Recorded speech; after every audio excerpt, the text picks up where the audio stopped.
Hello friends, welcome to Rama Semi Kitchen. திரும்ப உங்களை பார்க்கல ரொம்ப சந்தோஷம்.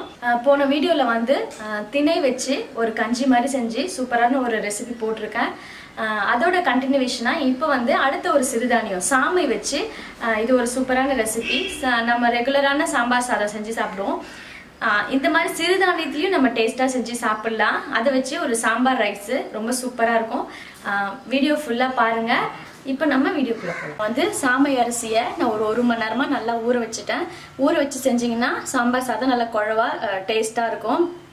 நல்லா கழுவிட்டு ஊற வச்சிருக்கேன். இது வந்து 200 கிராம் சாமை அரிசி நான் எடுத்திருக்கேன். இப்போ நம்ம எப்பவும் வழக்கமா சாம்பாருக்கு போடுற தோரம்பருப்பை அதே மாதிரி ஒரு 50 கிராம் எடுத்து நல்லா வாஷ் பண்ணி வச்சிருக்கேன். இப்போ நம்ம ஃபர்ஸ்ட் காய் வதக்கிட்டு இந்த அரிசி பருப்பு சேர்த்தோம்னா கொஞ்சம் டேஸ்டா இருக்கும். குக்கர்ல கொஞ்சமா ஒரு 2 ல இருந்து 3 டேபிள் ஸ்பூன் அளவுக்கு எண்ணெய் சேர்த்துட்டேன். இப்போ நம்ம ஒவ்வொரு காய் இப்போ வந்து நம்ம கடுகுலாம் தாளிக்க வேணாம், கடைசியா தாளிச்சு கொட்டிக்கலாம். இப்போ ஃபர்ஸ்ட் ஒவ்வொரு காயா சேர்த்துக்கலாம். இப்போ வந்து வெங்காயம், சின்ன வெங்காயம் வந்து டேஸ்டா இருக்கும் நல்லா சாம்பார் சாதத்துல போட்டா. சின்ன வெங்காயம் ஒரு வந்து 50 கிராம்ல இருந்து ஒரு 75 கிராம் வந்து உரிச்சு வச்சிருக்கேன். ஒரு தக்காளி, இது வந்து சவுச்சவ் வந்து சின்ன பீஸா கட் பண்ணி வச்சிருக்கேன். அவரைக்காய், இது எல்லாத்தையும் ஒன்று ஒன்றா நம்ம சேர்த்துக்கலாம். காய்கறி வந்து நம்ம விருப்பம் தான்.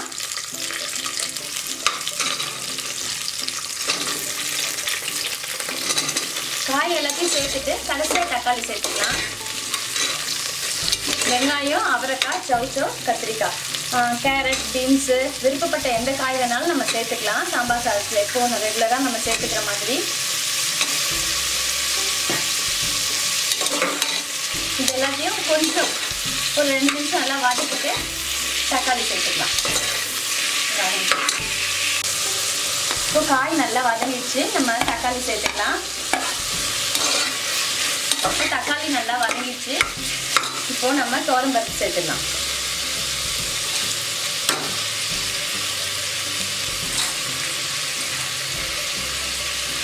தோரம்பருப்பு, நம்ம நல்லா வாஷ் பண்ணி வச்ச சாமை அரிசி,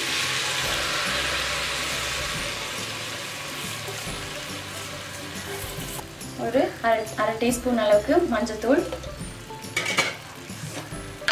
இதுக்கு தகுந்த அளவுக்கு உப்பு சேர்த்துக்கலாம்.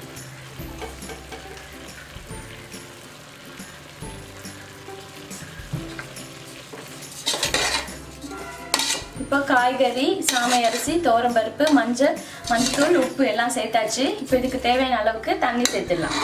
இந்த டம்ளரால ஒரு டம்ளர் சாமை அரிசி எடுத்தேன், 200 கிராம். இப்போ வந்து நம்ம அதாலே தண்ணி சேர்த்துக்கலாம். இப்போ இது வந்து சாம்பார் சாதம்ன்றதால குழவா இருந்தாலும் நல்லா டேஸ்டா இருக்கும்.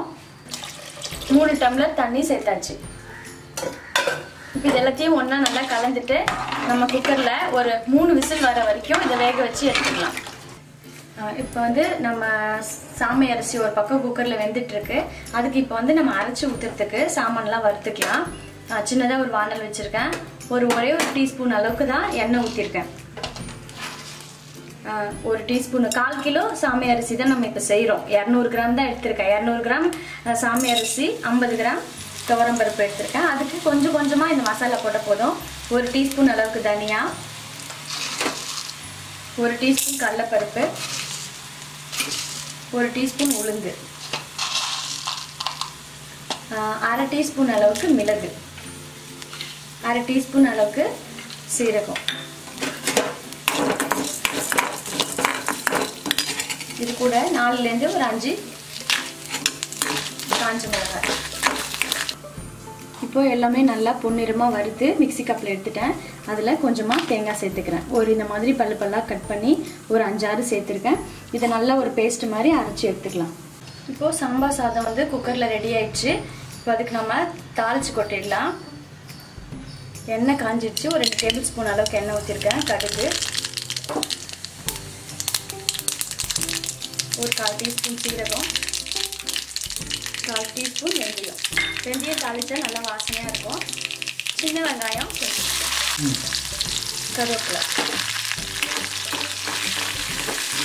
இப்போ இதில் நம்ம அரைச்ச பேஸ்ட்டு சேர்த்துக்கலாம். வறுத்து அரைச்ச பேஸ்ட்டு இதில் சேர்த்துக்கலாம்.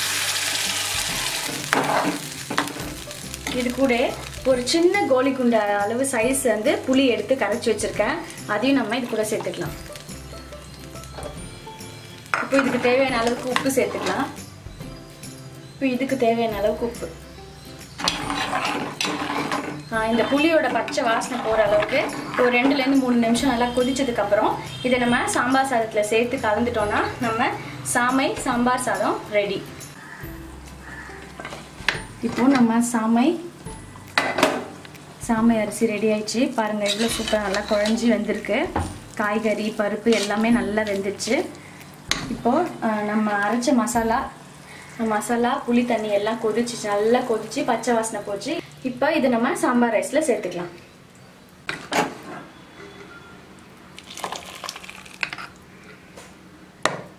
இப்போ இது எல்லாத்தையும் நல்லா ஒன்று சேர கலந்துக்கலாம். நம்ம வந்து காரத்துக்கு அந்த காஞ்ச மிளகாவும் மிளகும் மட்டும்தான், மற்றபடி எந்த பொடியும் நம்ம சேர்க்கல. இதில் வந்து இப்படியே சாப்பிட்ணுன்னு சாப்பிட்லாம், இல்லை இதில் கொஞ்சம் சின்ன குழந்தைங்களுக்குலாம் கொடுக்குற மாதிரி இருந்தால் நம்ம நெய் சேர்த்தும் சாப்பிட்லாம். ரொம்ப சூப்பராக இருக்கும்.